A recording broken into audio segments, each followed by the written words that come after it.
It's Ringside Report MMA tonight on the show. PFL has bought Bellator. Is Georges St-Pierre coming back to fight Nick Diaz and some other stuff? All right. Let's go. We got things. We got things to talk about, right, AJ?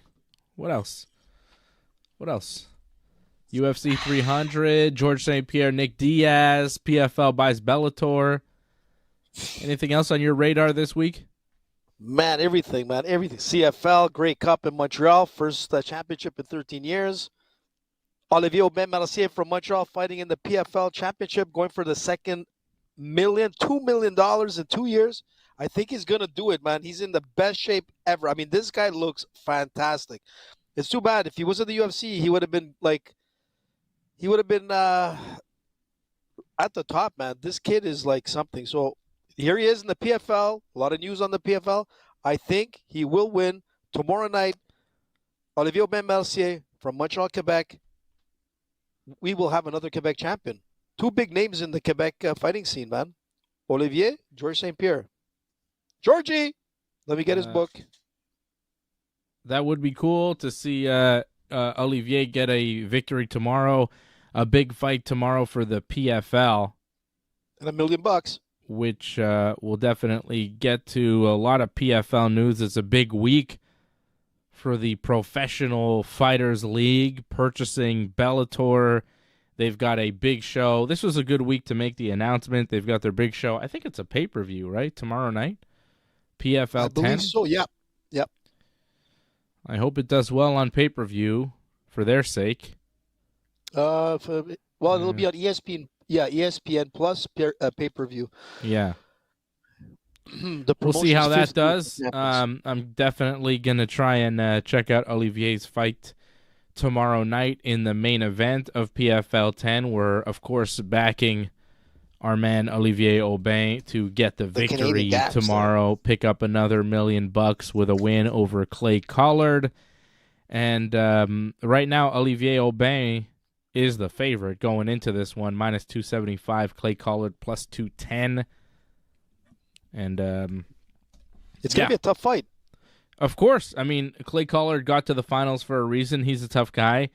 But I think Olivier is a favorite for good reason. And Olivier, the returning champion, has looked so great in the PFL, so dominant.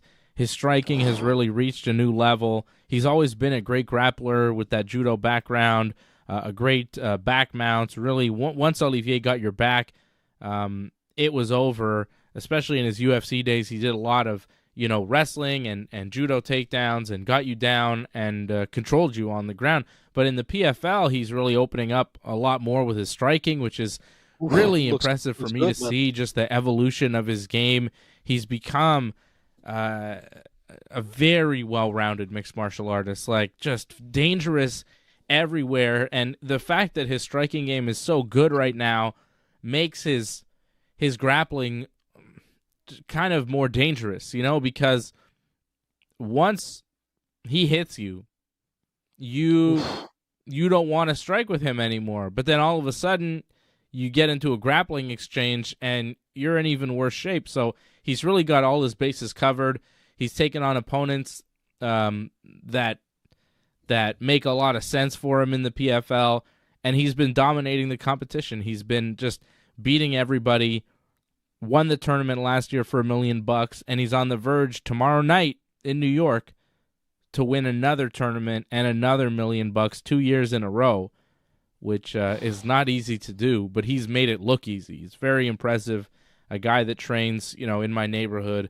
It's great to see Olivier Aubin-Mercier kicking ass on the big stage in PFL, and I expect him to pick up another victory, and then hopefully then they give him a vacation. Like, he wanted a vacation, but they're like, come back in the tournament. Hopefully now, after a couple years in a row of winning the tournament, they go, okay, take 6 months to a year off if you want, man. He's got money in the bank. I think a vacation is well-deserved at this point. He's been working hard for PFL. Look, man, one thing with Olivier, you're absolutely right. He wanted a vacation. He didn't get it. He kind of stepped in, not forcefully, but in some sense, but man, has this guy gelled into a great fighter.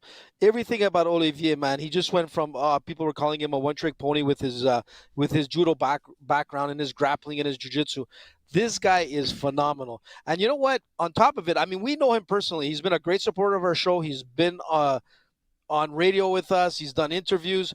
Always said good things about Ringside. And the guy is absolutely funny. He's just a cool guy. You could just sit with Olivier, man, have a beer with this guy and chill, and you will be laughing all night. I know, I've done it. And I'll tell you something. It couldn't be a nicer guy to be at the top level of MMA right now. You know, here he is in the PFL, where he's part of like this major merger where the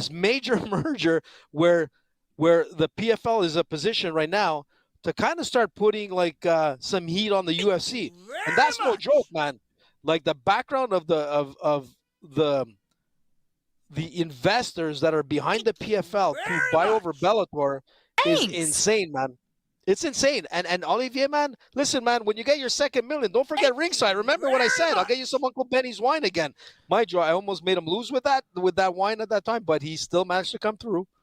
Long story. Look at our old show. You'll know what I'm talking about. Stop trying to get Uncle money Benny. out of Olivier, okay? Leave the guy alone. He's earned it. He's earned it the hard way. You know? Thanks. He's earned I that tried to $1 take million. his You go wallet, through man, that but it tournament didn't in the PFL, goddamn, you've earned that thing. It's a lot of fights in a short amount of time. It's not easy to get ready man, for, that's to a lot. go through. Like, man, it's a tough It's serious. schedule. It's a tough road.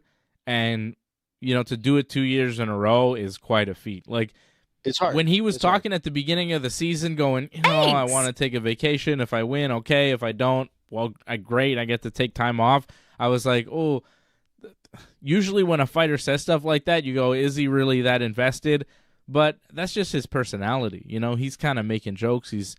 But I was a little worried because not so much because Olivier or the things he was saying, but just because it's tough to do 2 years in a row.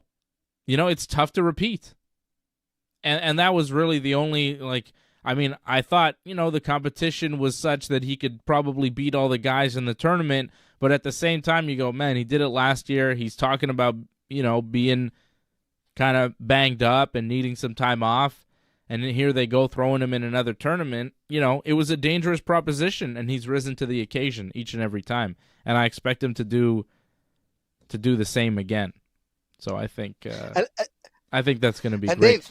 Dave, Johnny North saying Olivier Aubin flipping off AJ was a classic moment. When did that happen, AJ? I kind of forget that. That was a classic moment. I mean, I guess I forget a lot of classic moments. We've been doing the show, you know, for a long time, but well, that was when we were actually taping at the radio station. okay. We were like he flipped in studio. you off?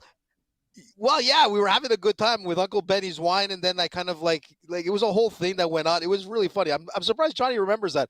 But if you want to look at that footage, we should post it again, man. A turn back time on that. That shit was crazy. Olivier was going wild. But yeah, he flipped me off. I love Olivier, but it was all in fun, man. That was a crazy time. He got drunk. He got attacked. There was Muscles Marco at the time in studio. Freddie was there. Johnny wasn't there, but he saw the footage. But, yeah, Olivier, man, cool guy. And I was just going to get back to something. Think about this, Dave. You have kids, right? Mm-hmm. Think of trying to You said that like it was a question. You were talking to my daughter before the show. What do you mean? You have kids, right, Dave? Right? Well, I got to put it in there. Maybe somebody's listening doesn't know you have kids, man. I want to make sure. But listen to this. Think about this. Olivier Aubin-Mercier has a young family. And for the last 2 years, he's been training like nonstop, fighting more fights than some guys in the UFC in the last 2 years, all with the family. And he brought home the bacon. This guy brought home le Québécois bacon à la poutine. The guy is able to deliver. So I tip my hat off to this guy because I love him. He's super funny. And I really, really hope he's able to pull off the victory. It's going to be tough. All he's got to do is that he's got to slow down Collard. Collard, man, he's going to come out. He's strong, but if he's able to control him, take him to the ground, go right back to your roots, Olivier, bring him to the ground, and just tire him out, choke him out, ground per pound, whatever you want to do, just slam him down and win that fight. And listen, I agree with you. His striking has been phenomenal, but I'd rather see Olivier take this guy down and wear him out. That's how he's going to win this fight. I think he's going to drop him. I think he's going to drop him and then ground and pound him out. I think it's going to be a TKO. Knockout. What the hell, man? As soon as you said that, my Conor McGregor took a dive. Yeah. So maybe you're right, Dave. That's an omen The right gods there. are with me. Yeah. Look at that. I'm Good telling old you. Conor took a dive when you said that. Olivier by TKO tomorrow night. Olivier Aubin right now, like I said, minus 270 the favorite over at bet99.com. Clay Collard plus 215 the underdog. And we can go with Olivier by knockout plus 425. Ooh. Olivier by decision plus 175. Olivier by submission plus 270. But Olivier by knockout plus 425. I like that. I like those odds over at bet99.com. I can see the stoppage happening. I can see Yep. that. Once Olivier is on top of you, man, it's going to be a rough night for Collard. And I think, like I was saying, if you look at his career and you look at, he is in his best shape ever. When you look at him, it's incredible. He looks amazing. He's like right at the peak. I'm telling you, Olivier's at the peak of like greatness right now, and it's coming in on Friday. Yeah, I'm very Think excited about 2 years in a row about to be a champion. What the hell, man? What's that long? What's up with that, man? well, I Widescreen. think people were just tired of looking at my dumb face. They were just like, let's get more Asia, you know?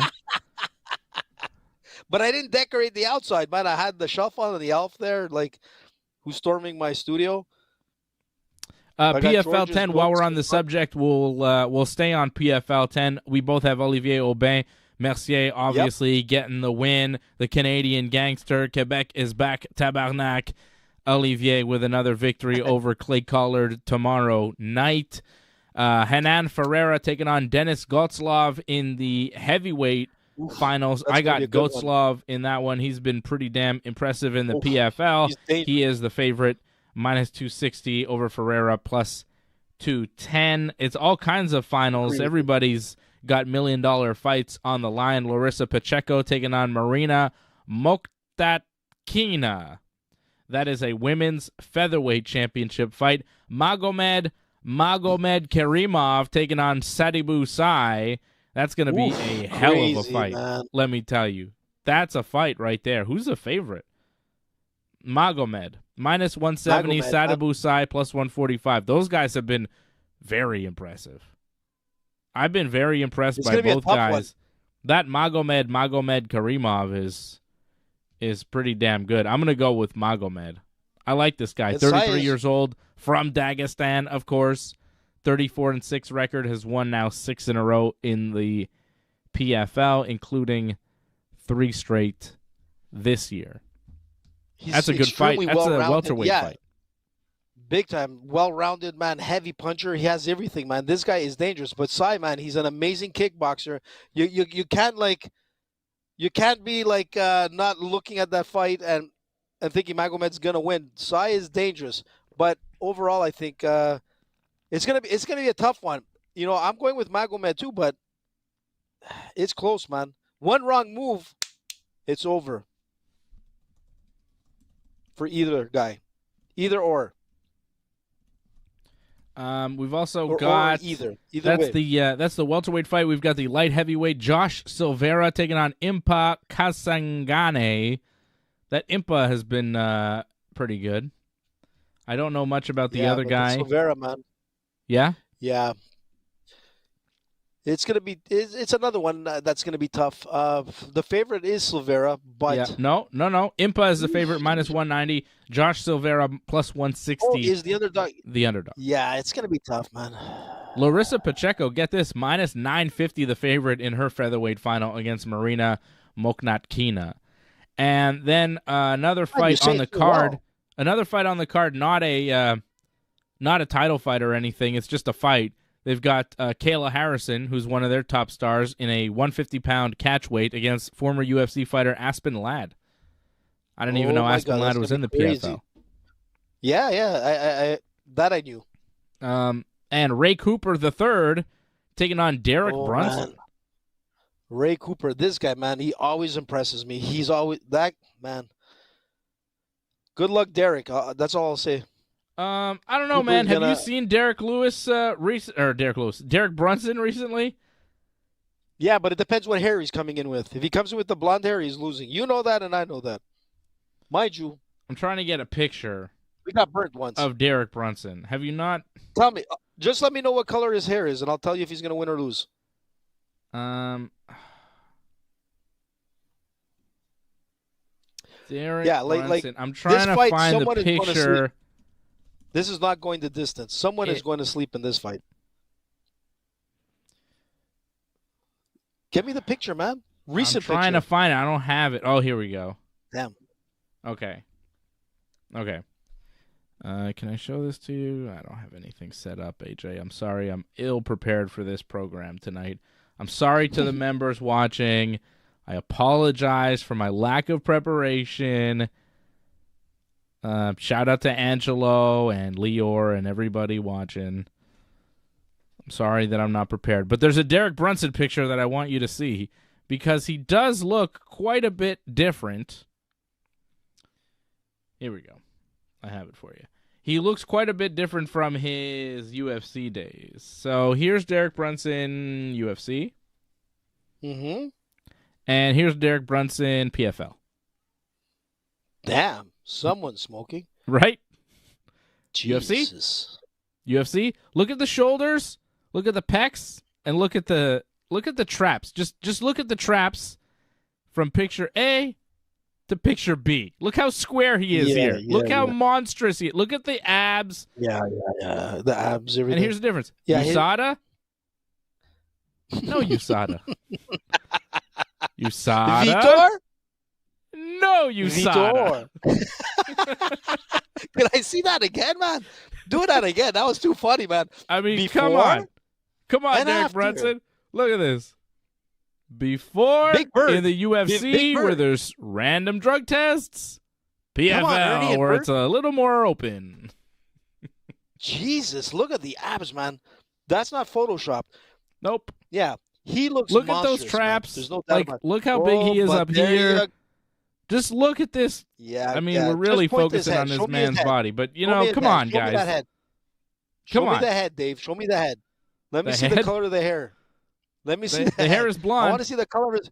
It's there blonde. you go. That says it all, man. It's done. He's done. He's gonna lose. Ray Cooper's gonna knock him out. He's always blonde. There you go. No, look at that. Look at that UFC body. Boom, Bellator looks body, good. or PFL body. I don't know, man. TRT. I don't know. If he's I want looking some like TRT, that, man. Derek Brunson I want is a that. dangerous man.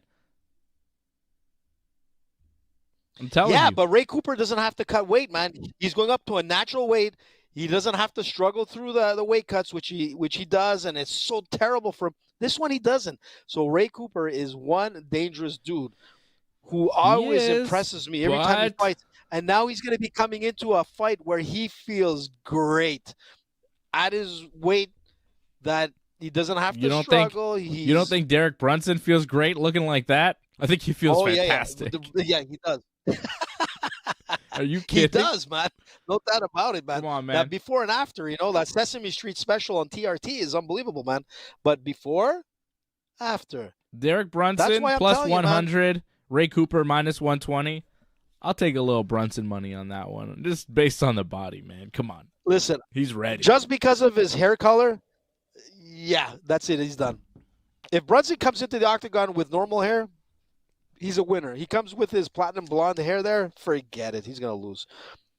And if you don't know who Ray Cooper is, take a look at his highlights. That guy is dangerous. So, PFL 10, the finals, going down tomorrow, and this is the finals of their tournaments that they run every year. This is what PFL is. It is a company that runs a yearly tournament where the winners in every weight division get $1 million. And this is their business model, and it is not changing. At least not anytime soon, because they bought Bellator, but they're keeping Bellator operational as their own promotion. They're not absorbing Bellator. They're not getting rid of Bellator. They're going to continue to run Bellator as a separate thing.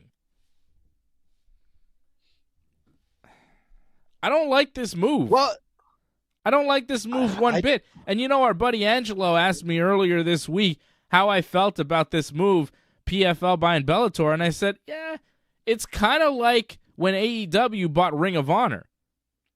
And if you're familiar with that situation and you're familiar with this situation, you can't help but see the parallels. Tony Khan, who's the owner of AEW Wrestling, bought Ring of Honor, which was a company that was kind of a minor league, not quite their competition, but they were, in the conversation of wrestling. He bought them. Everybody thought he would just absorb the company, but instead he just started running separate shows and they have a separate thing, but nobody's really watching it because it's the B leagues of AEW. And that's what Bellator is going to become. It's like, well, if you're really good, you're going to be in the PFL because the PFL owns it, and that's the A-League. Bellator is like this other thing. It's just another brand of PFL. It's an offshoot. It's something that you don't really need to pay attention to. I think PFL buying Bellator and keeping Bellator around actually lowers the value of Bellator because MMA fans will now see it as a minor league to PFL rather than its own separate entity that you need to pay attention to with their own champions. Because, yeah, they'll have their own champions and they'll be doing their own thing, but perception is very close to reality. And the perception of Bellator now is that, well, they got bought by PFL. Most people who heard that news are like, well, Bellator's done then, right? PFL bought them. No. Because nobody's reading the fine print. Nobody's reading what actually is going on with PFL. They're going to keep running Bellator as a separate organization. I bet you AJ didn't even know this. Look, you didn't know this. No, you got it. No, I did. But I'm going to tell you something. But you think this is a good idea? Like, they plan to run PFL versus Bellator events, and that's their whole thing. That's what they think is going to be the shining light in this whole operation, is doing cross promotion. You go, oh, well, we've got our champions here and they've got their champions there, and then once a year we do a big show and it's cool and it's cross promotion. Except A, nobody cares. Nobody cares. Okay? Because MMA fans don't care. And B, it's fake competition because you own both leagues. So what is it? Whoa. If there's a talent out there, if there's a Francis Ngannou out there, for example, not Francis because he's already technically signed to PFL, but who knows when he'll actually fight for PFL. He doesn't fight in the tournaments. Maybe he'll fight a Bellator guy. Like, it's really unclear what Francis Ngannou is even doing with PFL.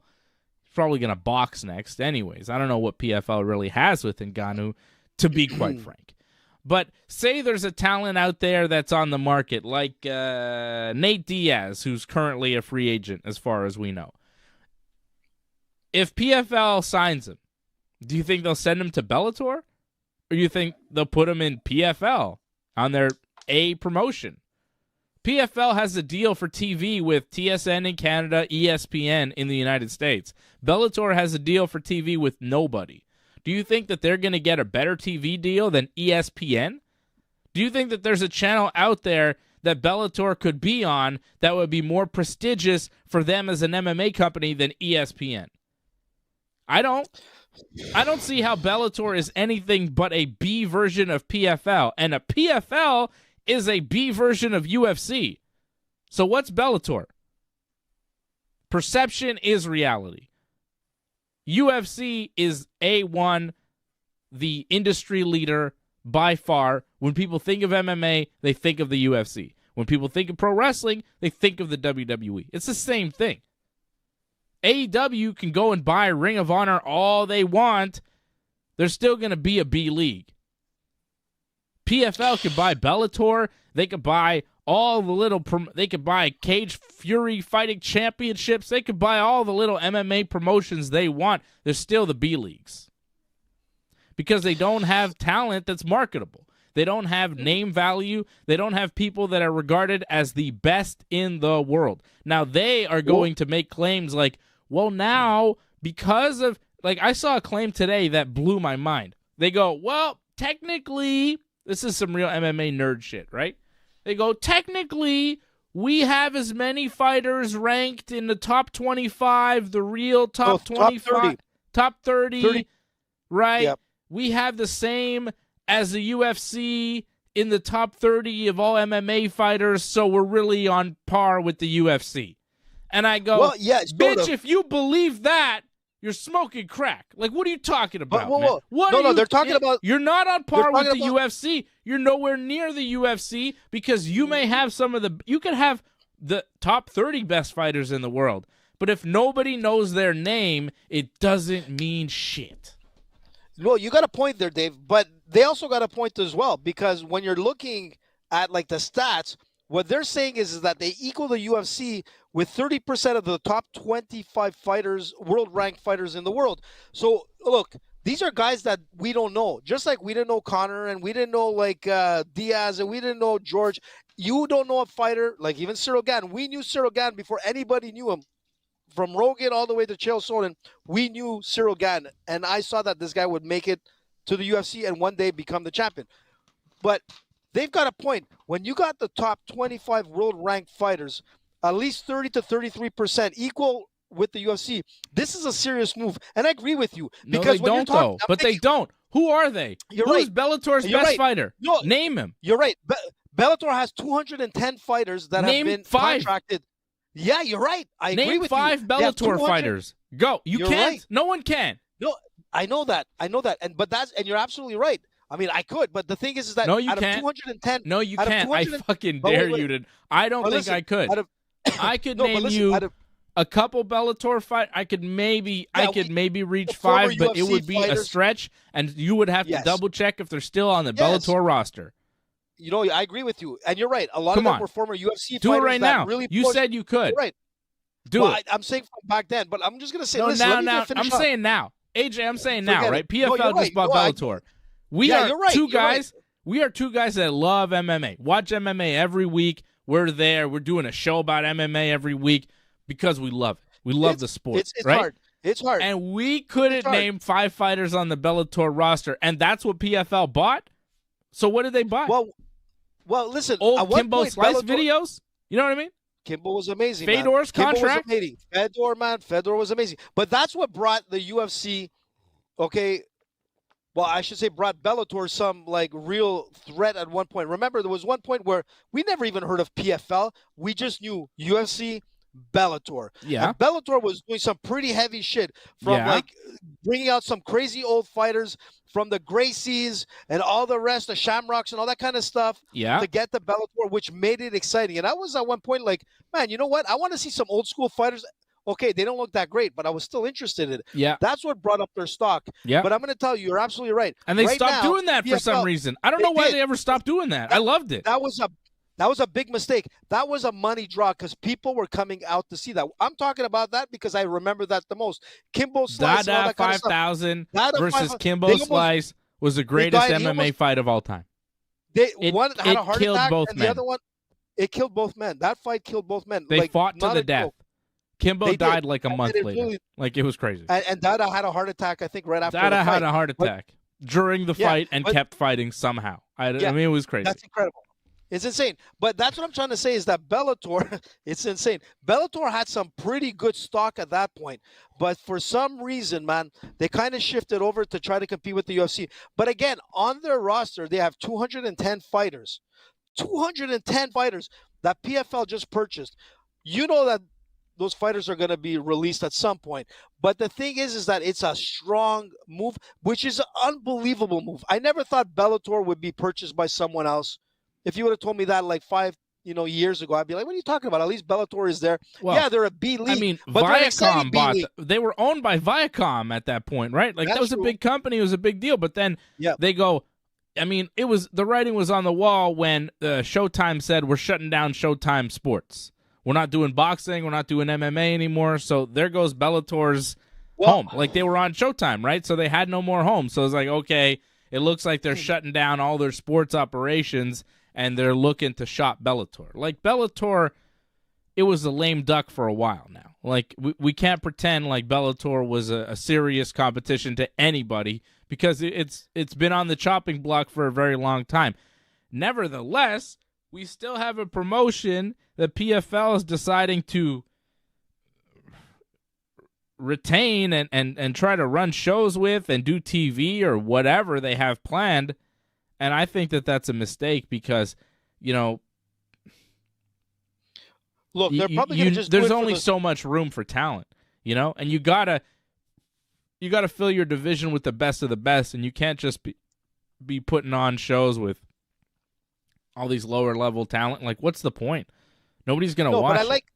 But I kind of like some of the things that they want to do, like their mega events, like for fans, really, like the PFL champs versus the Bellator. Okay, champs. but stop. You can run that for a while. You can no, run that you for a while. can't. No, you can't. And I'll tell you why. Because no one cares. No one knows who the Bellator champions are. No one knows who the PFL champions are. The only reason we know who one PFL champion is because it's Olivier. The rest of them, we don't know. We don't know. Nobody really knows. Nobody is really paying attention. How many PFL fans do you talk to? How many people that watch PFL? How many people care about PFL? How many people care about Bellator? It's nobody. It's the nerdiest of MMA nerds out there who are just sitting there watching everything and just, you know what I mean? Like, come on, man. People aren't really watching those shows. If you're watching those shows, it's because you know somebody who's fighting on the card or you have nothing to do. Because nobody's watching PFL or Bellator on a regular basis and is actually invested in it. I am convinced of this. There's nobody. There's no PFL fans. There's no Bellator fans. There's a bunch of people that are media that cover it, people that are trying to cover it, people that are teammates with whoever's fighting, but as far as fans of the promotion, but listen, I'm not man, it's not happening. The thing that I'm looking at. So to tell me, man, that champion versus champion is some kind of draw, you've got millions of dollars on the line tomorrow. Millions. Tournaments that have been going on for months. People will get life-changing money tomorrow night. Big finals. Champions will be crowned on each and every fight on this card. You've got legends and UFC veterans and all sorts of shit going down. Call me next week and tell me how the pay-per-view does. Call me next week and tell me how the numbers are for PFL 10 pay-per-view. And I'll bet they do under 100,000. Because nobody cares. I'm not disrespecting the fighters. They're great fighters. They're talented. But of course, it's how you're marketed, and right now in MMA and the MMA space, there's only room for the UFC. Like the mainstream fan right now, they're not looking for anything outside of the UFC.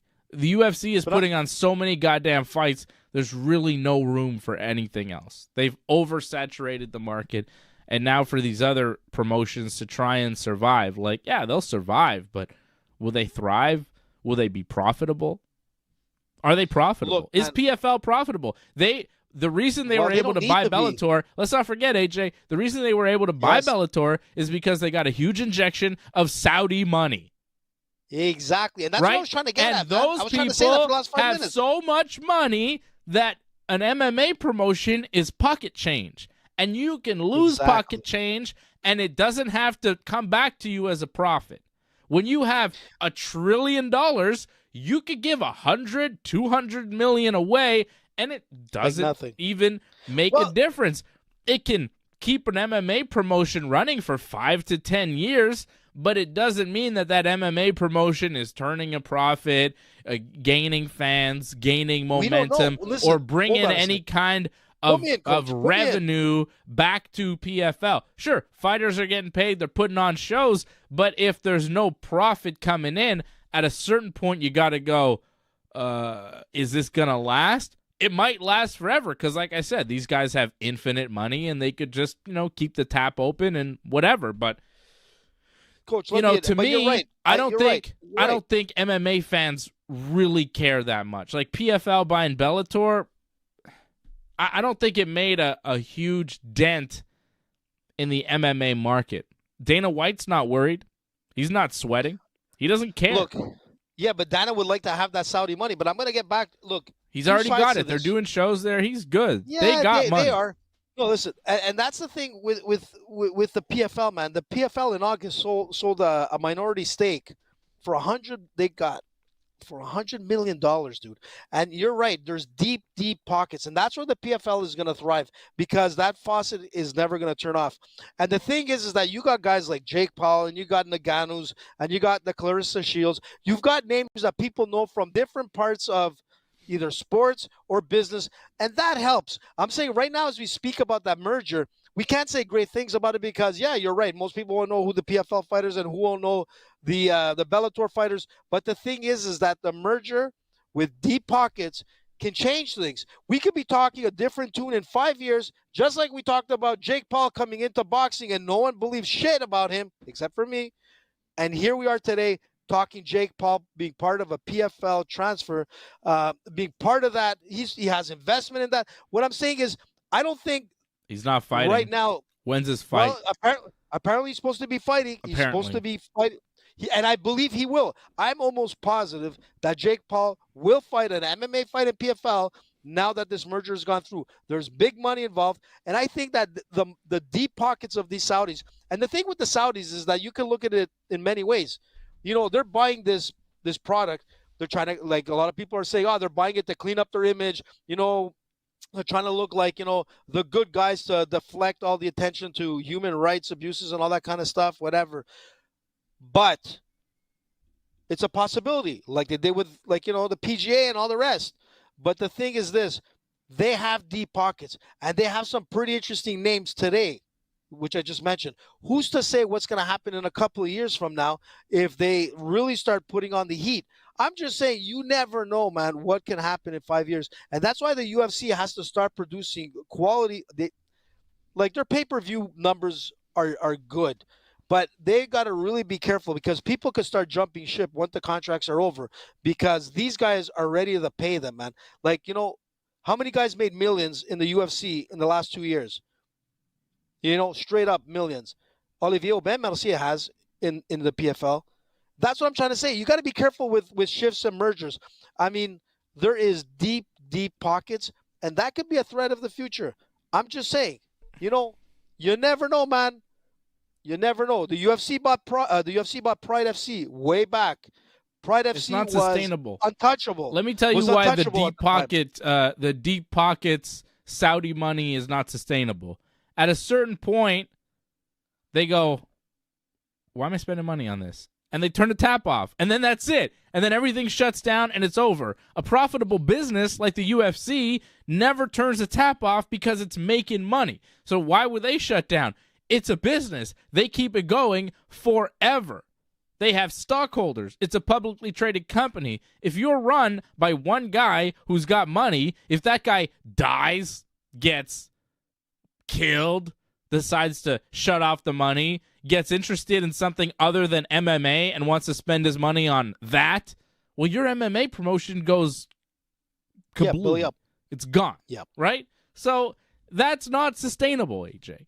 You could say, well, it's good and maybe the future. It's not the future because one guy or two guys or whatever it is, some guy going, let me put money in this. At a certain point, he might go, I'm not seeing a return. I'm going to stop putting money in this. But the UFC, they keep the business going because it's a real business that actually makes money.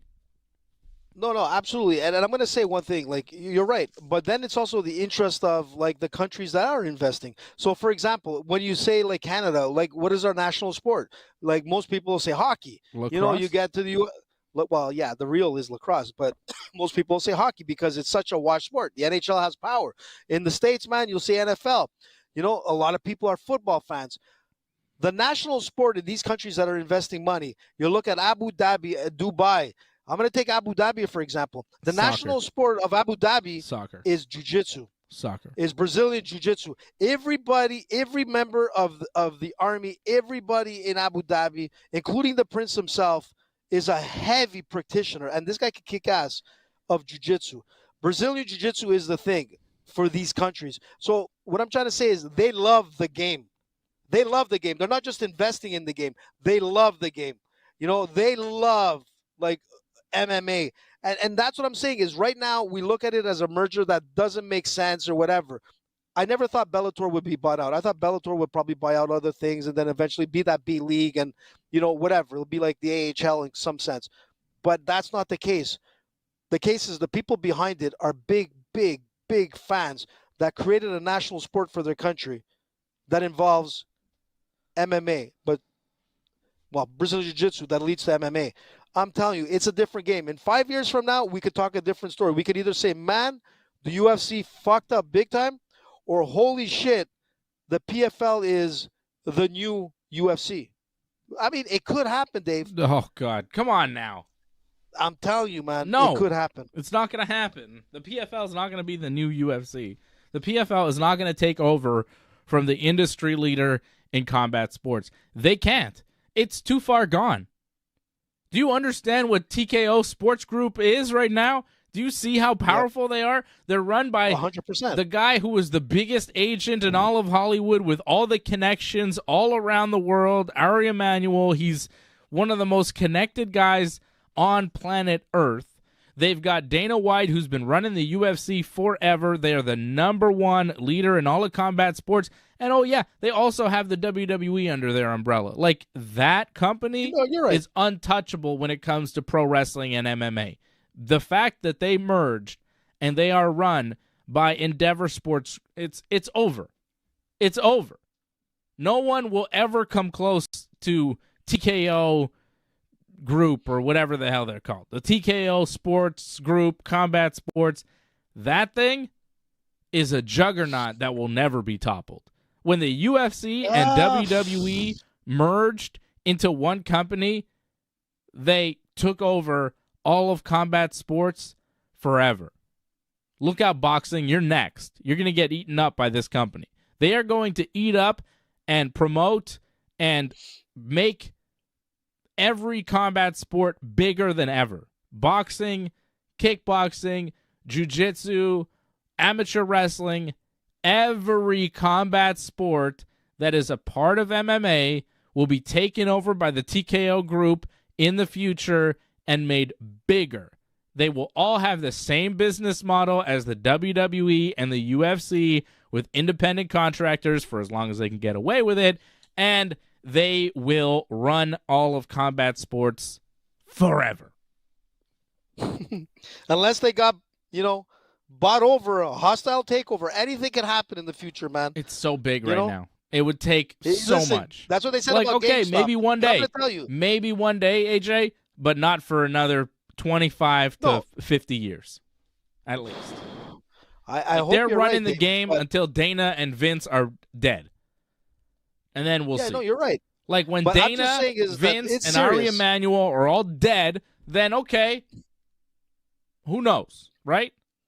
But as long as those three guys are still alive, as long as two of the three guys are still alive, they're good. They're running the show. Hello, Lior. It's crazy, man. But it's an exciting time to be in MMA, man. I think it's great for a lot of fighters, man, that have been floating out there, putting out their time. They have another place where they can make money. No, they don't. They just lost a place where they can make money, AJ. They had PFL, Bellator, and UFC. Now they have PFL and UFC. They lost a place. Yeah, Bellator was a place that you could go and play other promotions off each other, but now it's not because PFL just absorbed it. They have one less place. Less negotiation power. Am I wrong? To some extent, but I just think that. To what extent? Well, I don't know. I think with like Jake Paul and Ngannou and all these guys that are involved in the PFL, I think there might be greater opportunity to be a fighter. No, I'm just saying. AJ, hear me out. AJ, you're talking about two guys. Yeah, that are heavily Jake Paul involved and Francis Ngannou, who are technically signed to PFL, have not fought for PFL, have no fights announced for PFL, and have no opponents that would make sense in PFL or Bellator or really anywhere outside of the UFC. So I don't really understand. I don't really understand why you keep bringing up Francis Ngannou and Jake Paul. Like, the idea of Francis and Jake Paul, great. But until I actually see them step into a PFL cage, until I actually see PFL announce Ngannou versus It's just you're right. it's just You're a right. hypothetical. But it's gonna happen. Just because It's you're gonna signed happen to in a company 2024. doesn't mean you're ever going to fight for them. You're Just right. because you're signed You're to the right. company doesn't mean you will ever fight for them. And Francis Ngannou seems far more focused on a professional boxing career than an MMA career right now, because he knows he's got opponents that can make money in boxing. He's got nothing to do in PFL. Jake Paul, same deal. He's boxing. He's not going to fight anybody in MMA because most no-name guys in MMA would demolish him. So it really makes no sense for Jake Paul to ever fight MMA, but, you know, he keeps talking, so maybe one day he'll back up that talk. In the meantime, he keeps taking boxing fights. So what does that mean? He signed that contract with PFL over a year ago and hasn't done anything near signing a fight for PFL outside of saying, oh, Nate Diaz didn't want to take the fight. I mean, okay, you could say that, but Nate Diaz says it's not true. So you can't bring these guys up as the saviors for PFL because they're not fighting for PFL. They're kind of in the PFL sphere. Not yet. They're technically signed, but without a fight announcement and without a credible opponent, without somebody that you care to see them fight. What is there really? There's no heavyweight out there for Francis Ngannou. And don't say John Jones, because that's not happening. He can box. He can box. But he's not fighting for PFL. Olivier's fighting for PFL, and that's when I watch PFL. I watch PFL to see Olivier Aubin-Mercier, and that's really why I only, he's the only reason I tune into PFL. And, I got news for you. I would tune into Olivier's fights if he fought for Bellator, if he fought for PFL, if he fought for CFFC. You know what I mean? Like, I don't give a shit who Olivier is fighting for. I just want to watch Olivier's fights. Like when Corinne Laframboise was fighting for what was that promotion in UAE Combat? Dubai. Yeah, UAE. In Dubai, right? I watched that. It was on UFC Fight Pass. So I was like, oh, I'll watch Corinne's fight. Do I watch UAE Warriors on a regular basis? Am I a UAE Warriors fan? Fuck no. I'm a Corinne Laframboise fan, so I watched her fight there. Am I a PFL fan? Of course I'm not a PFL fan. I'm an Olivier fan, so I watched a Canadian gangster kick people's asses. It's very simple. It's very simple. I'll tune into PFL tomorrow when Olivier's fighting. The rest of the fights, I'll check them out, but, Smackdown's on. So what are you going to do? Survivor Series is on Saturday night. I got to watch SmackDown tomorrow so I could talk to you after SmackDown about Survivor Series. War Games. Fucking WWE announced Randy Orton's going to be at the War Games on Raw. Cody Rhodes is like, Randy Orton's going to be my partner at War Games. And I go, well, here comes Randy Orton to, show himself. Didn't even show up. It's like, I guess I'll just wait for the pay-per-view. It was weird. I was like, it seemed like a spot for Randy to be like, haha, I am here. And then he never showed up. Odd. But, Randy's kind of a little slow. I mean, like, he doesn't, not slow, but he doesn't show up much. He's a little lazy. Lior says, I've never tuned into a live PFL or Bellator event. I'm a casual MMA fan. Do other casuals tune into PFL or Bellator? No. I don't think they do, Lior. I think he proved my point right there. They watch the UFC. You listen, tune in tomorrow, man. Check out Olivier Aubin-Mercier. You'll see that, man, they run a really nice card. I like the way I like the show, man. It's every time I tune in and watch a show, man, of the PFL, I'm impressed. I like it. But you're right. I mean, it's going to be a different tune. We'll see in a couple of years from now, like if this merger is going to have any effect, and I think it will. But yeah. Lior also asked AJ Dave, did you go to the Alouettes Cup parade? The Alouettes, the Montreal Canadian Football League team, won the championship last, I want to say Sunday. Man. Sunday, man. Yeah. Yeah, remember we had the party and we went straight after? Yes. They won the Grey Cup. I watched a bit of the third quarter and then the fourth quarter, so I saw it. It was kind of exciting. It was like back and forth. The Alouettes were down, and then they were up, and then the Winnipegs were up, and then Alouettes came back with like a few seconds left, and then they won the game.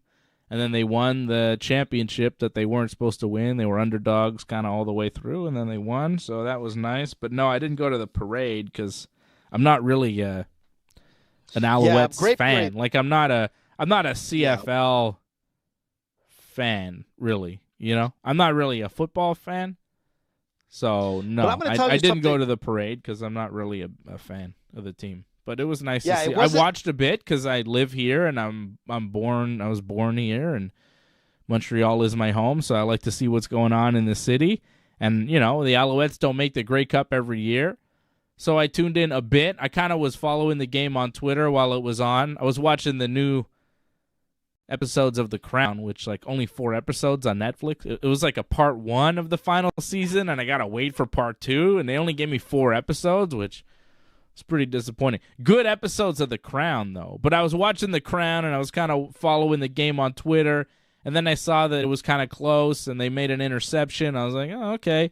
So I decided to pause The Crown and tune into the 3rd quarter and then the 4th quarter, and I saw a bit of that. But that was the extent of Canadian football that I've watched in, I want to say, several years. Like, I've not been to an Alouettes game in at least 10 to 15 years. You know, I've been to so 1 or much 2 fun, games in my lifetime, but just not recently. And, yeah, it's not something I follow, but it was nice to see them win. It's always nice when a Montreal sports team wins something. We need, man. Because Montreal wins, sports Dave. teams so rarely win anything. It's just a little disappointing that it's, I mean, this might come off wrong, but it's disappointing that it's a Grey Cup. You know, it's like we couldn't win anything bigger than that. Like, I mean, it's What are you cool talking that, about, man? like, Grey it's Cup is cool that awesome, the man. Alouettes What's won the the matter Grey with you? Cup, but I was just like I went in and I told, you know, I was like, you know, hey, the Alouettes just won the Grey Cup. You know, I told my girlfriend, you know, Alouettes won the Grey Cup, and she's like, oh yeah, and I'm like, you know, if the Canadians, and I'm like, can't you hear by all the honking horns and the celebrations in the street? And it was quiet, right? Because nobody gives a shit. You know what I'm saying? And I go, if the Canadians had won the Stanley Cup, you would know it. You'd hear it. Because if when the Canadians are in the playoffs, like when they score a goal, you hear it down the street. Ah! Like people screaming out their windows. You know what I mean? Like it's a deal. I remember when the Canadians were they made the Stanley Cup Finals a couple years ago, right? And you could hear the people screaming. You know, you knew that the Canadians were playing because people in their homes around the streets were going bananas. But Alouettes won the Grey Cup, and it was like nobody's celebrating because I don't know who's. Yeah, but like some people are celebrating, of course. Some people are happy, but you know what I mean. Like it doesn't have the same pop as like a major league sports franchise, like the NFL Stanley or the Cup NHL. or you know the World Series or the Super Bowl or the NBA Finals. You know what I mean? Like or it's better cool. yet, Italy winning the it's- Euros kind but of it's thing. the you know? CFL. You know what I mean? Like it's not like major leagues. So people in Well, it is Montreal major are leagues. happy. Take it easy, but Dave. well, What are I'm you just talking saying, about, people in man? Montreal are happy, but they're not like Jesus. going crazy. It's not like a huge celebration. Well, if you were at the parade, it was super awesome. The last parade I went with the Grey Cup was with Muscles Marco, man, and we had a blast. I'm going to tell you something, Dave. That was one of the most exciting football games I've seen in the longest time, being it Super Bowl or CFL. Okay, a Grey Cup. Sure. I'm telling you, it was fantastic. It went down to the wire.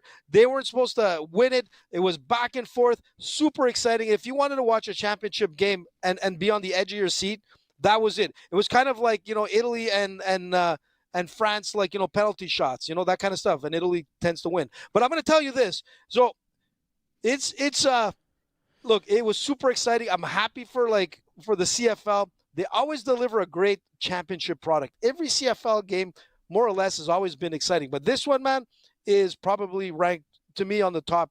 I'd say probably the best of all time, but on the top 3 of all games, this has got to be one of them. And let me tell you, I am proud, you know, to have a Canadian game. There's a lot, man. Look, you might say here in Montreal, it's not as big, but like in the rest of Canada, man, you know, you go to Saskatchewan, you go like to Edmonton, man, it's insane, man. You go to Winnipeg, it's insane. Like people like are crying like, you know, like a World Cup loss for like some countries. Sure. The thing is this, it was exciting. The parade was awesome. You know, the only beef I had is this, and I'm going to tell you, and you know, I brought it up in a discussion. I had a kind of like, you know, debate on this. You know, we won the Grey Cup on a Sunday. They had the parade obviously on Wednesday. The thing is this, it's 2 close, man. You can't. And the weather was shit in Montreal. They forecasted like bad snow and ice. Why are you gonna have a Grey Cup parade, which is not going to be the greatest time on a Wednesday when most people are either working at that time or in school at 11:30? It's not the best. And you know what? Somebody brought up a great idea. Some people disagree with it. The majority agreed with it. Saturday coming up, we have the Santa Claus Parade in Montreal, a Saturday, which means that you could bring out your families and everything to celebrate. It would have been great for them to take that one truck with the Grey Cup and all players included in the Santa Claus Parade. And somebody said, you know what? It's like Santa's coming to bring Montreal a gift, and it's the Grey Cup. They should have put that in on Saturday, then a shitty Wednesday. This mayor doesn't know her ass from her elbow from like what sports are. You don't was put it a her shitty decision when the parade was? Well, it's got to be. She's like bonehead. I mean, Why you're would you just put it on a making Wednesday? assumptions there. I don't know. Well, I'll make the assumptions, and I'm pretty sure that she has to make a decision to Well, it wasn't like the Montreal Alouettes said, okay, we're going to pick a Wednesday. It might be. I don't think so. You don't. That should have been on Saturday. No idea. It would have been fantastic. The crowd would have been like energized. You can have your kids out there, and that's how you develop loyalty and love for a game. You got to see champions. Like, we could talk about the Montreal Canadiens. They haven't won a Stanley Cup since 1993. There's kids out there over 30 years old that have never known what a dynasty is with the Montreal Canadiens. You don't win, you lose followers. You don't win, you lose money. You don't win, we don't have a future for the game. You know what I'm saying? That's why the Yankees, it's important for them to win. They have a history. The Montreal Canadiens, we got to win. But yeah. At least I don't understand the culture of the Canadiens fans, though. That's what I never got. I think a real reason why the Canadiens haven't won in 30 years is because the fans accept losses. They accept the loss, and they don't call for anybody's heads. They don't go hard at the management, at the owners. They don't attack the owner. True. That's one thing that the Yankees fans will do that that Canadiens fans don't do, that I've noticed. Is that they don't go after the owner. We'll go after Hal Steinbrenner. Like, I'm not a Canadiens fan, but I don't ever hear Canadiens fans really attacking the owner of the team. You might go after the coach or the GM, but even then, you kind of handle those people with kid gloves. Like, I feel like the management of the Canadiens teams, you could talk about a rebuild all you want, but when you haven't won a championship in 30 years and the only time you make the Stanley Cup Finals is on a kind of a fluky season, like, you got to look yourself in the mirror and realize there's things going wrong. And if I were a Canadiens fan, I would be irate. I would be so pissed that we haven't come close to sniffing the Stanley Cup in 30 years. And the fact that the Yankees haven't won since 2009, which is 14 years, is egregious and unacceptable. And every Yankee fan is very upset that we have not won since 2009, and we are demanding answers, demanding championships. And the owners, the owner of the team understands this, and, yeah, but Lior says fans are losing it at Marc Bergevin for years. He was a general manager. He can only do so much. Molson. Like, you have to go after the owners. Those are the guys with the purse strings. Those are the guys hiring and firing the people in charge. And if the owner isn't held accountable, you're not really targeting the right people, I don't think. I think you really have to look at the owners. And there's a reason why the owners are never targeted in Montreal, and it's because they hold so much power in the media that these, people don't want to go after the ownership group. You could talk about the coach, you could talk about the GM, but you can't talk about the owner, because then you'll get your press pass revoked for the Canadiens games, and then you won't be able to cover sports in this city because we are a one-sport town. So the ownership of the Canadiens have so much power, and that's why they don't get criticized. In New York, they have more than just the Yankees. They have the Mets, they have the Giants, they have the Jets, they have the Knicks, they have the Nets. They have a lot going on in that city. So if you're media in New York, you could push at Hal Steinbrenner, and there's not that much he can do about it. Here, you can't push at Jeff Molson because he'll just shut you down because they're the only game in town. And that's why the Canadiens are able to get away with it, because no one actually holds them accountable. That's why they've gotten away with selling out and raising ticket prices, selling out the arena game after game, raising ticket prices, being one of the most profitable franchises in the league, and not winning a goddamn thing. And the Yankees, for the Yankees, that would be completely unacceptable. 30 years without a World Series, I mean, we would burn the Bronx to the ground. It would be ridiculous. It would be ridiculous. So I think that Canadians fans need to be angrier, you know? Because I see how the Yankees fans treat the team, and it's a very similar fandom, you know? Like, the Canadians kind of fashion themselves as the Yankees of the NHL, you know? They're like an old franchise, a lot of history, a lot of fans that don't just live in Montreal, right? They live around the world. They're Canadians fans. The Yankees are the same way. A lot of Yankees fans, like myself, you know, I don't live in New York, but I love the Yankees, and I live and die with them. So, you know, when we don't win, we're really pissed, and we go after everybody. And we want everybody's heads. And also, we want the team to go out and buy some players and bring them in and make the team better now. We're not trying to wait. And the Canadians fans are like, whatever, you know, develop these guys and da-da-da. And I know the NHL has different rules. You can't go out and buy people. But sometimes you could, you know, spend some money when you need to. And I feel like they don't do it. They don't do it when they need to. And that's why they lose. You got to spend money to make money, baby. And the Yankees spend money. Did we get Juan Soto yet? Give me Juan Soto. Trade. I saw an offer on the table for Juan Soto with Clark Schmidt and stuff. I just want the Yankees to acquire Juan Soto this offseason. Maybe that Bellinger guy, too. There's talk about Bellinger. But this is where my mind is at. Every single day I wake up and I think, we get Juan Soto yet? We get Juan Soto yet? Why hasn't Hal Steinbrenner got us fucking Juan Soto? What's Cashman doing? And, like, I'm pissed. I'm angry. I'm like, what are they doing? How come we don't have Juan Soto yet? It's an off season. I want Juan Soto by the new year. Where's Juan Soto? Did we get Juan Soto?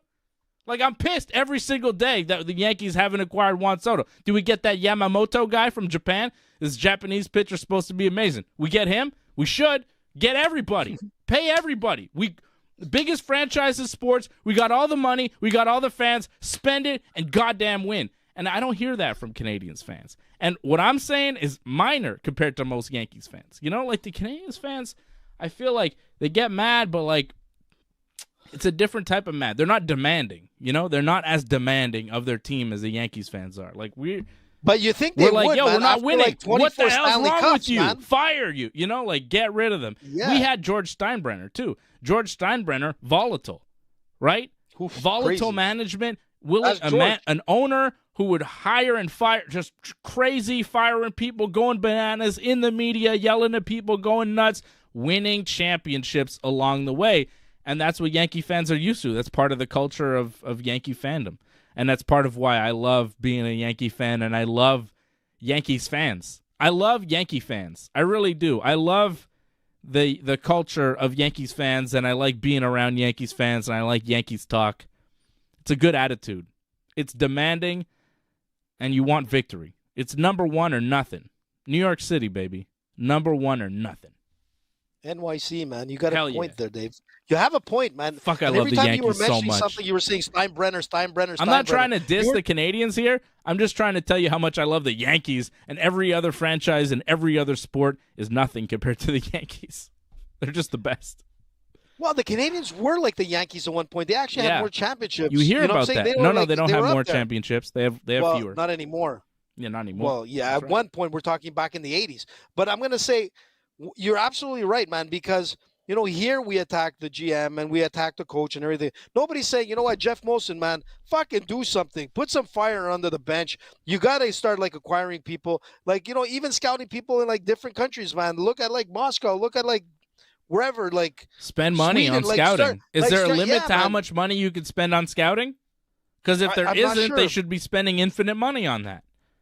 But you still got to develop. Mind you, let's keep in mind that the Canadians actually have a pretty decent team this year. They have like some really good young talent, you know. But it's always about building the future. What's the future is 30 years later, man. You know, you haven't won a Stanley Cup since 1993. Well, that's man. it. Guy Lafleur is not That's around. it. He's dead. That shows you how long it's been now. And you know what? You're right, man. New York doesn't fool around, because if you're Steinbrenner, man, and you're not doing what you have to do, you can't walk on the streets of Montreal, man, or those streets of New York. You know, here you're right. We're angry, but it's not the same fire, man, like the Yankee fans. I agree. Canadians look like they're in the bottom of the league. They've got 8 wins, 9 losses. The Canadians, so good so far. Yeah. It's like it's a, 50-50 team, man, right now. So that's the problem. Under 500 is not so good. Yeah, it's under 500. And Yankees finished over 500 this year, and Hal Steinbrenner said it was unacceptable because we expect to be in the playoffs and we expect to make a run at the World Series, which is exactly what I want to hear. I don't ever want to hear the owner at the end of the year go, we're going to do a rebuild and we'll try to figure it out. That's loser talk. That's loser talk. How long is a rebuild? How long? Stop being loser. 30 years. You got to have years a now. Yeah, you can't rebuild for 30 years, man. Patrick Waugh cursed this team, and it'll never ever win again. The curse of Patrick Waugh. Ever since he left and he cursed the team, he's like the Babe Ruth of the Canadians. You know, he left and it was like boom, they'll never win again. The Bambino, man, Quebecois. But you got a point there. There's two things. He was the Quebec Babe Ruth. Yeah, Patrick Waugh. That's Patrick Waugh, and also leaving the Montreal Forum. I mean, the Ghosts did not go to the Bell Center. Yeah, but the way they disrespected that guy, Patrick Waugh, on his way out, man, greatest ever, man. And then he left and he won a Stanley Cup like immediately in Colorado. Like it was over, man. That put the nail in the coffin of Canadians. They've never recovered from that. They never recovered from that. Because what did they even get? Didn't they trade this guy out of town for like nothing, basically? It was nothing, man. It's Patrick Waugh, man. He's like the best player. They're like, well, he wants out, so let's just get rid of him. That's when you trade your top asset, right? When he's like publicly telling the world he wants to leave, you're going to get top value for him there. I mean, that hurts a franchise for years, you know?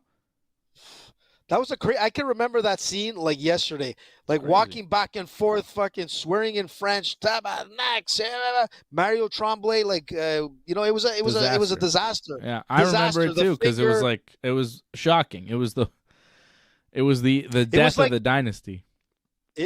Look, they managed to come back and win it in '93, the Canadians, but the thing wasn't he there? He was there. 93? He was there at the time. Yeah, he was there. He won 2 with them. After that. Yeah, you're right. He was the last guy to carry them to the Stanley Cup. He won 2 in '86 and '93, and then they never won again. Yeah, they kicked him out of town unceremoniously, and they never won again. You don't do that to Patrick Waugh, who won you 2 cups, who is a goddamn hero to a generation. You got to understand, Patrick Waugh in 1993, I'm like fucking 7, 8 years old. Every kid, including me at my elementary school, wanted to be Patrick Waugh. There's a whole generation of kids growing up that thought Patrick Waugh was the shit. He was the man. And the way the Canadians kicked him to the curb, it's hard to recover from that. Yeah, that was a tough time. That was a tough time for Montreal, man. He was a god. Yeah, he was. And he was fire, man. That guy was he went in there to win. There was no excuse, man. And one of my jiu-jitsu coaches plays in his son's band. He's his drummer. What? Yeah, really? Patrick Waugh's son, Jonathan, has a band, and one of my jiu-jitsu coaches, Marky Beats, he's his drummer. Marky Beats? Yeah. Wow, cool, man. I had no idea that he played music. Yeah. He does well. I want to mess with him, man. He does well. Well, if he's like the dad, he'll knock you out if you miss a beat. Yeah, well, I would take Mark, the drummer, over Jonathan Roy. I don't know how tough he is, but Mark, sure. I know how tough Mark is because I've rolled with him, and I'd pick Mark in that fight. Yeah, he's a killer. Yeah, yeah, he's a good man. But it just goes to show you the intensity of and the necessity of having a winning team. You don't win, you become like the Oakland A's. You lose, man. The Oakland A's, one of my favorite teams when I was growing up. I loved them. I used to have their jackets, man. I loved them. Reggie Jackson, the whole 9 yards, man. This was baseball. Mm-hmm. And look where they're going now. They're going to Vegas, dude. It happens. You know what I'm saying? Listen, and listen. Let's hope it never happens to Montreal because we saw it with the Montreal Expos. No. Come on. No. I know. The city of Montreal has proven one thing, AJ. They will support the Canadians whether they win or lose. True. True. Because they lose more than they win, and they sell out every game. Yeah. It's a religion. No doubt about it. Yeah. But still, man, you never know, man. Money talks in the end, right? Ask Bellator. But I keep hearing we're going to get an NBA team. I think that would be pretty cool. yeah, well, we have I would kind support of like that. That's major leagues. That's a major league team. NBA. Oh, man. And that would change the vibe of the city in a major way, too. We get an NBA team. We start getting NBA players coming to the city. It's a whole different a whole different party. That's fun. I like the NBA. I like the vibe of the NBA. You know, I'm not so much into the NHL, but like NBA is fun. I like basketball. They got real stars in that sport, you know? Like that sport's got like household names. You know what I mean? So that's cool. I would love for Montreal to get an NBA team. I want Montreal to get as many major league sports franchises as possible because I like that. I like the major league sports. I miss the Expos very dearly. I would love to get a baseball team back. It seems unlikely at this time. People are saying, you know, basketball is more likely, which is a surprise to me. But I'd be very happy with it. I was saying for years, like, I don't think so, because like basketball season is the same time as hockey season, and I figured in Montreal, like, are we really going to support this? But there's more and more talk that it could be done, which would be sick. Like a Montreal NBA team, NBA games. Insane, man. Insane. That'd be so fun. I would definitely go to multiple NBA games. You know, like I'm not going to NHL games because I'm just not that interested. I'm not going to CFL games. I'm not going to MLS games. I would go if Messi was playing, though. If Messi came to town, you know what I mean? Like, I want to see Major League sports. That's why I loved when the Expos were here. You know, you got to see Major League Baseball. A1 level athletes. That's what I like. Man, but it depends on the price of the tickets, man. Like, it's affordable, man. Well, Expos tickets were real cheap, so it was real great. Yeah, you got to see some world-class baseball players for nothing. Peanuts. For nothing, man. Yeah. You know, and if you were lucky, you had hot dog day and you had all the rest, man. It was great, man. Sure. But, you know, that's what I'm trying to say is that if you bring in, first of all, just let me get back to one thing. The more sports teams you have in the city, the more the city will thrive. There's no doubt about it. Yeah. We lost the Expos, the city went down. That's a fact. Yeah. You know, we need professional sports. That's how the city will grow in any city across North America. You need sports team, but you got to be able to support them. And you also got to be able to make it affordable for people to attend these games. Yeah. To go see a Canadians game, man, it costs like an arm and a leg. Here's the thing. It's super expensive, man. That's it. And you talk about, you know, getting kids involved in hockey or whatever sport young so that they're interested and they have a lifetime thing. I will never take my son or daughter to a Canadians game. Okay? And I'll tell you why. Not because, like, I would if tickets were affordable. I would take them to a game at some point in their lives and go, this is what hockey looks like. These are the Montreal Canadiens. You probably heard of them. This is what it's like. Maybe you like this. Maybe you don't. Whatever. It's a thing to do. It's an outing. It's a father take his kids to a hockey game and see what that's like. Right? But I'm not gonna spend like $300-$400 to be like, yeah, check this out. Maybe you'll like it. You know what I mean? We're not gonna go to check out a game and be like, yeah, maybe you like this, because it's too much of an investment on something that we're like not really all the way into. So it's not gonna pique our interest. It's not gonna bring us in any kind of way. Like if tickets were $25 or, you know, affordable tickets for families and stuff, I might take him to a game once in a while to be like, yeah, it's an outing. It's something fun to do. And maybe he'd get into hockey and maybe he'd be a hockey fan. But that's never going to happen. He will never care about hockey. He will never know about hockey. It will never be in his world because I'll never take him to a game because it's completely overpriced and we're not fans in any way where we're willing to invest that kind of money on a ticket. So it'll never happen. You know what I'm saying? Where if you could get, like, I might take him one day to an Alouettes game or an Impact game or whatever they're called, Montreal FC, because those tickets, you know, are affordable. You could get a ticket. You could get into the building for $50-$60 or something for 2-3 people, right? Like you could get in there but that's not happening for the Canadians game. And I'm not trying to invest a lot of money into sporting events that we're not going to really enjoy that much. Like we don't know the players. We're not invested in the team. We don't give a shit. We might go and check it out to see, what it's about, but we're not going to try and spend a bunch of money on something that you might just leave halfway through because it's not that exciting. You know what I'm saying? I'm willing to invest money to take my son to the WWE or to AEW or some shit like that because I know he likes it, I like it, and we're going to enjoy the show. We know who's on the show, and we're going to like it. So that type of stuff, sure, he'll be exposed to that.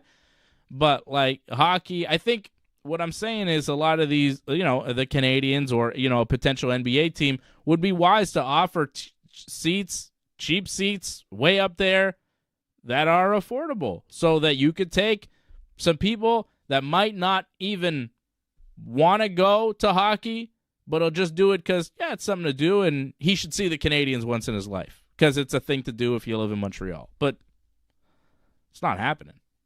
I don't see any reason or want to do it. Look, I'm going to tell you something. Have you ever, you haven't been to a hockey game at the Bell Center, but have you ever been to the Montreal Forum? I have. To the Montreal Forum? You have?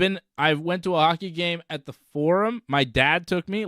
He got tickets because tickets were affordable-ish, I think, back then. My dad took me to a game at the old Forum. We saw the Hartford Whalers, I think.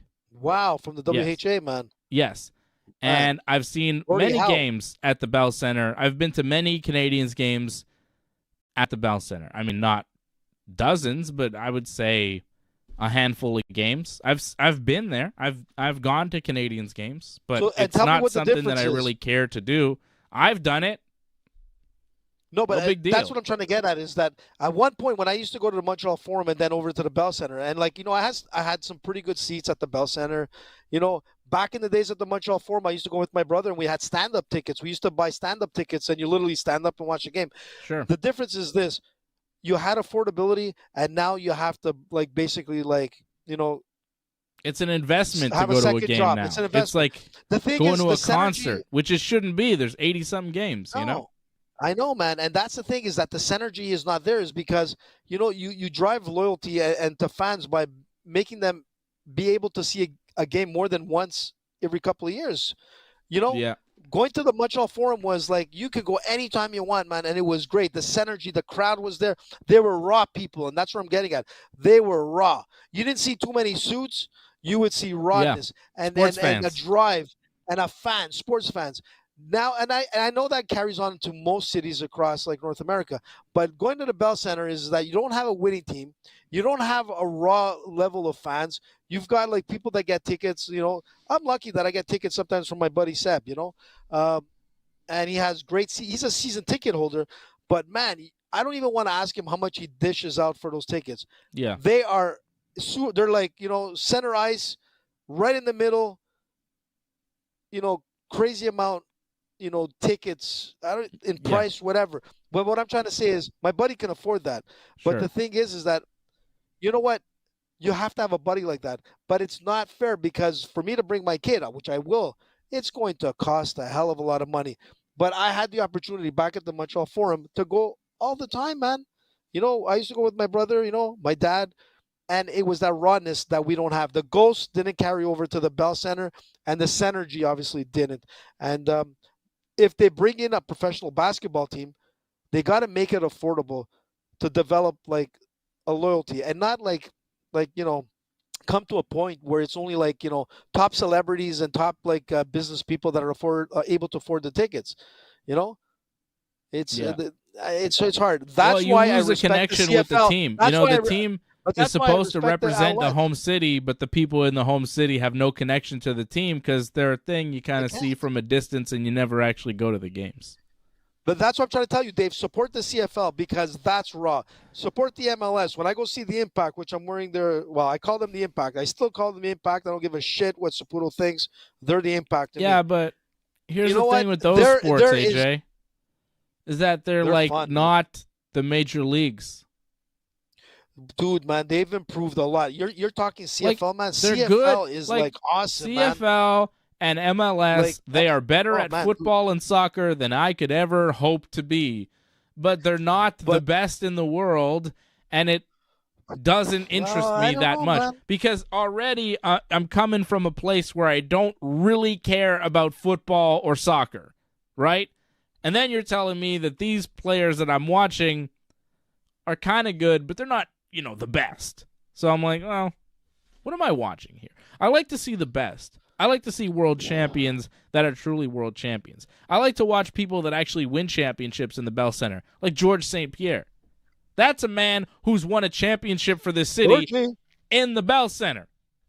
The Canadians never won a championship in the wasn't Bell even Center, recognized. but Georges St-Pierre has, and he's defended championships in the Bell Center. And there are rumors going around that Georges St-Pierre will be fighting Nick Diaz, who he fought in the Bell Center, again at UFC 300, which seems unlikely. Possible. AJ says possible. I say unlikely. There are rumors that Nick Diaz and Georges St-Pierre will rematch at UFC 300. Now, the UFC is looking for a main event for UFC 300. They just announced Alex Volkanovski, Ilia Topuria. We thought was going to be in January. Turns out February 17th, UFC 298 in Anaheim. So UFC 298 February, UFC 299 March, UFC 300 April. What are we doing in April for UFC 300? Do we get Nick Diaz versus Georges St-Pierre? And if we do, makes sense. Is that a fight that the UFC would put on knowing that neither man would fight again for the UFC? And would they headline a card with two guys that are only in it for one show? I'm not sure. I'm not sure that they would headline a card. I'm telling you. I'm not sure they would headline a card with two guys that don't fight in the UFC and aren't likely to fight again in the UFC. But you never know. They could co-main event it. UFC 200 was co-main evented by Brock Lesnar and Mark Hunt. Brock Lesnar came into the UFC. There was talk of him fighting again, but he never did. Brock Lesnar fought Alistair Overeem at UFC 141 in 2011, then came back 5 years later in 2016 at UFC 200 to fight one final fight that he won against Mark Hunt in the co-main event of UFC 200. Could we see Nick and George in the co-main event of UFC 300? As in kind of that Brock Lesnar role. Somebody coming in for a one-shot deal, hasn't been around in a while. And, Walks away. There we go. Walks in away. The mix, big fight, adds to the card.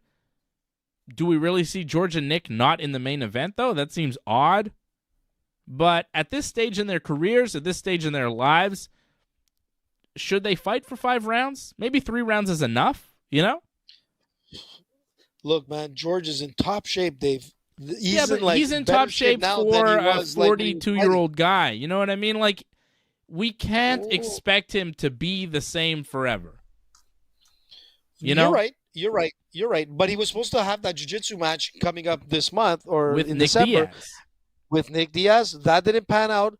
They're probably there's rumors that the reason for that was to set up for the 300 fight. I can see it going down, man. These two guys are fighters. They're in a point where, this would be their last hurrah. For George, he is not.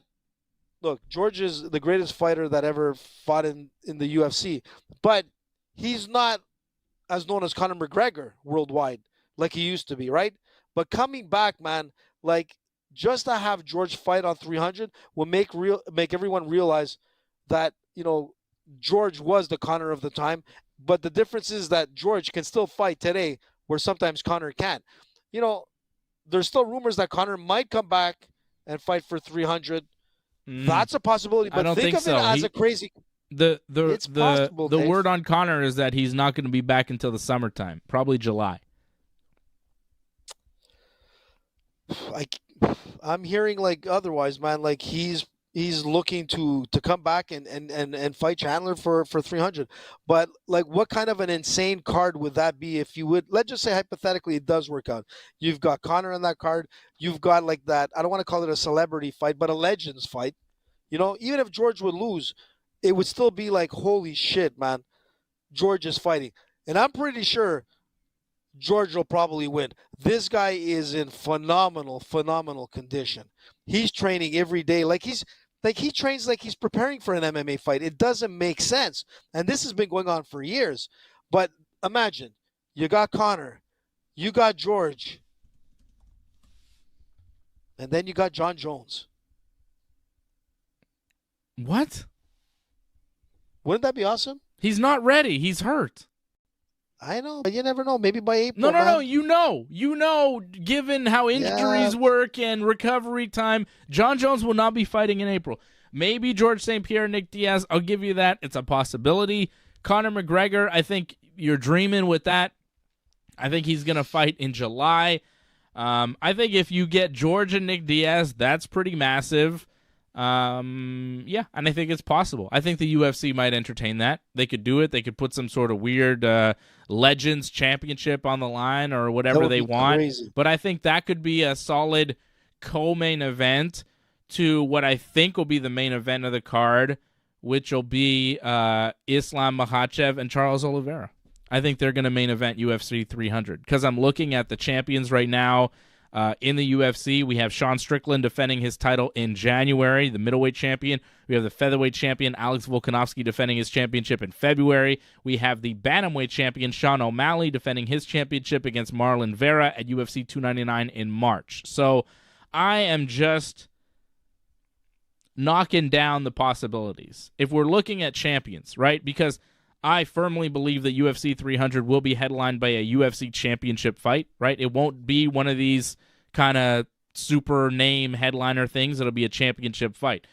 And if you're looking at the champions right now, you know, I don't think Pantoja is main eventing, and I think he's got a fight.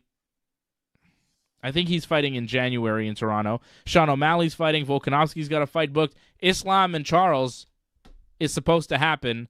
And I think it probably happens at UFC 300. Then you got Leon Edwards. He's fighting Kobe Covington soon, right? He's the next pay-per-view, right? UFC 296 is Kobe and Leon. So, and then Strickland. Alex Pereira is the light heavyweight champion. He just fought, though. John Jones is the heavyweight champion. He's hurt. He's on the shelf. Then, and that's the men's champions.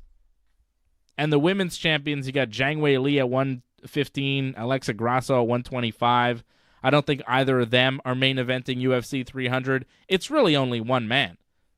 The main event of UFC 300, I am very confident in predicting, will be Islam Makhachev against Charles Oliveira, the rematch. It's next. It's UFC 300. And it makes perfect sense for the UFC because Islam is one of their biggest stars. He's a guy that they want to promote on a big card. This will be a big card. I do believe that the UFC will stack the deck on pay-per-view, whatever they bring in. I think they're going to bring in a star from the past to fight. Maybe it's Georges St-Pierre and Nick Diaz. Maybe it's Ronda Rousey and Miesha Tate. I think there are fights out there that you could make. Ronda Rousey is a free agent right now. I know she wrestled for Ring of Honor. She left WWE. She did a few indie matches. She wrestled a tag match for Ring of Honor, but she hasn't signed any kind of AEW contract or Ring of Honor contract. So Ronda's out there. There are still rumors of Ronda, and I think you could always do Ronda Rousey versus Miesha Tate and get people excited for a Ronda comeback. And, you know, depending how Ronda looks, I think you could build her up for a championship fight, or at least say she's going to get a championship fight with a win over Miesha Tate. Whether or not she takes it or not is her business. But, you know, I think you could sell that. You could sell a Ronda Rousey fight. You could sell a Georges St-Pierre fight. But I think the main event, no matter what, if you're looking at the champions in the UFC and who is scheduled so far in 2024, Islam Makhachev and Charles Oliveira, it's got to be that fight. What else is there? They got nothing else. Right. And that's a fight that they're planning on doing. They were planning on doing it in Abu Dhabi. Charles got hurt, but it was a cut. You know, like it wasn't like he broke his leg or he tore his knee and he's going to be out for a while. It was a cut on his head. He'll heal. He'll come back. And Islam beat Volkanovski real quick, so he's ready to go. It just makes sense. Islam versus Charles, main event of UFC 300. It's official. Wait. What? Unless? Well, here's the problem. Unless? Uh-oh. Here's the problem with the Islam-Charles fight, because I just looked up something. I just looked up, when is Ramadan 2024? Because that usually shuts those guys from Dagestan down. Like Khabib and all that, yeah. Ramadan 2024, get ready, March 10th to April 9th. So it's right in training camp for a UFC 300 fight. So maybe not. Yeah, that'll probably end that. Right? Yeah. I mean, unless you have, I mean, I think Bilal Muhammad has had a training camp through Ramadan. Like, it's doable, but for a big title fight, those guys usually don't. Yeah. Like, I remember when Khabib was fighting, Khabib would not take a fight around Ramadan because you can't really train as hard and you can't prepare for it. So, yeah, fair enough. Maybe that'll be the situation with Islam Makhachev because, you know, April is very likely, you know, that's when UFC 300 will be. And if Ramadan starts March 10th, ends April 9th, that's training camp for a UFC 300 fight. So I'm not sure if Islam does take that fight now. And if it's not Islam, what the hell do they do for UFC 300? You know? Like if they tell you, main event for UFC 300 is Alexa Grasso, Valentina Shevchenko 3. Are you hyped? Or do you go, come on, what? It's got to be good, dude. It's got to be a sizzler, man. Yeah. It has to be something sizzle. Sizzle my schnizzle. But what else is there? I'm not sizzling your schnizzle. Well, that sounds wrong. But that's why you would have to put something like a George in there if it's a mediocre, like, you know, main event. You know what I'm saying? Like, UFC 200 was main evented by Amanda Nunes and Miesha Tate. Like, they had Brock Lesnar in the co-main, but they main evented with Nunes and Tate. They had Daniel Cormier versus Anderson Silva on that card. They had Jose Aldo versus Frankie Edgar, and they had Cain Velasquez versus Travis Brown. Cain Velasquez. Come on, man. Yeah, man. What a card, man. What a card. That's a good card. But that's the thing, man. This is 300, dude. This is more important than all of them. This is like the 300. They went from like $1 million company to like $1 billion company coming into 300. So you gotta deliver. And you know, I was looking at Chael Sonnen, man. I love Chael Sonnen, and when he talks, man, he's usually right. You know, he's pretty confident that George, you know, might, you know, be on that I saw card. Chael say that there was no chance of that. It's not happening. I read that Chael was saying that it was a possibility that it could happen. Maybe he changes but too. Listen, I don't know. Yeah, maybe he did because he knows stuff that we don't. But the thing is that, look, whatever it is, man, you need a sizzler to be on the main event. So, you know, I hope it's Islam, but it's going to be tough. You brought up a good point there, you know.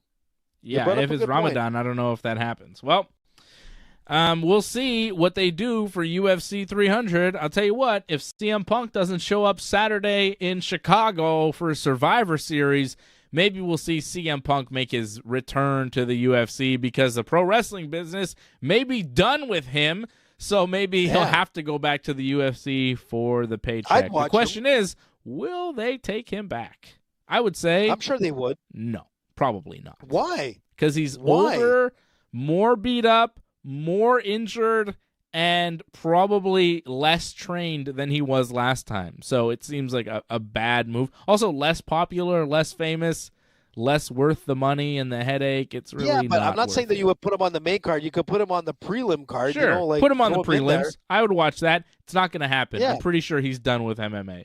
Punk is not going to fight again. He might show up in Chicago for Survivor Series, which would be pretty sweet. We'll talk about that tomorrow night on Wrestling Uncensored, right after SmackDown, 10 p.m. Eastern Time every Friday night. We break down all the professional wrestling, and it's a big weekend in wrestling this week with Survivor Series. War Games. We will be here tomorrow night for that. I want to shout out Lior. I want to shout out Angelo Contagonis, our members of the team over at join.ringsidereport.net. Believe me when I tell you, we do this show for you. We do this show for the members who keep this channel going. Your guys' support means everything to us. And, sometimes I'm like, I don't want to do a show tonight. I'm feeling kind of, I got other stuff But then I go, wait a second. There are members that are paying every month. And they expect a goddamn show. And they expect a good show. Right. So I do my best every single time to give you guys a good show and to keep you guys informed and entertained here. And because of you, we do the show. Most nights, I'm like, wait a second. I got to represent for the members. I got to show up for the members. Exactly. And, we got a cool Survivor Series t-shirt over at merch.ringsidereport.net. All sorts of cool t-shirts over at merch.ringsidereport.net. What happened? It's a Montreal Screwjob t-shirt that you can go get over at merch.ringsidereport.net. Go check out our website. There's all sorts of cool stuff on our website these days. Go to ringsidereport.net. It's a beautiful new look for our website. Go check it out. Click on that FOCO banner and go to bet99.ringsidereport.net as well. But check out our website, ringsidereport.net. So much great content on there, all sorts of different articles, different news items, and of course, all our shows are available. The wrestling shows, the MMA shows, everything over at ringsidereport.net. Wait, Dave. What? Going back to what Johnny said earlier, try to get the producers to put up the thing with Olivier Aubin-Mercier when he went loco in the studio. We need to have that up. Sure. We will be back tomorrow night, 10 p.m. Eastern Time, right here on the Ringside Report Network.